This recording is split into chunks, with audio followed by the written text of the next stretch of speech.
Pirang rice retailer sa merkado publiko kan syudad ni Naga, mayo nang ipinapabakal na regular milled rice sa presyong 41 pesos per kilo. Mga parabakal na pipiritang magbakal kan 45 pesos per kilo na well-milled rice huli sa kawaran kan regular milled na bagas. Uyan report ni Chris Novello.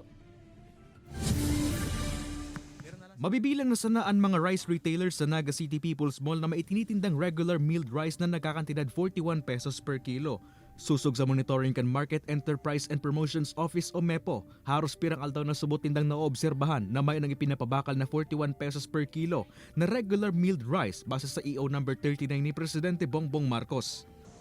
Tulusan ng retailer ang may available na 41. Medyo napul-tapol si 45. Hindi nakarakot. Yan ang rason. Ang sinasabi, may pang pwedeng ikasupply sa supplier.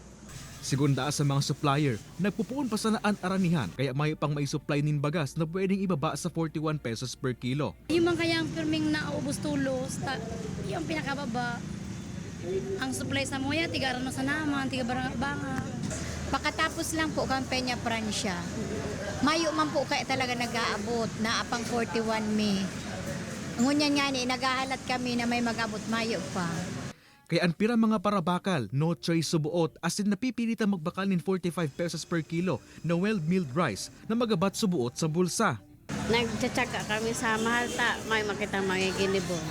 Maubos supply kadakol-dakol kang sa ibang bansang bagas. Sa Vietnam, mahal pa para tarago man lang ang bagas. Sa ibong kaini, compliant o nagsusunod man subot ang mga rice retailers sa merkado publiko kan syudad sa pigpapautob na price ceiling sa bagas. Kay banan si Carlo Abunita, Chris Novello, Balitang Bicolandia.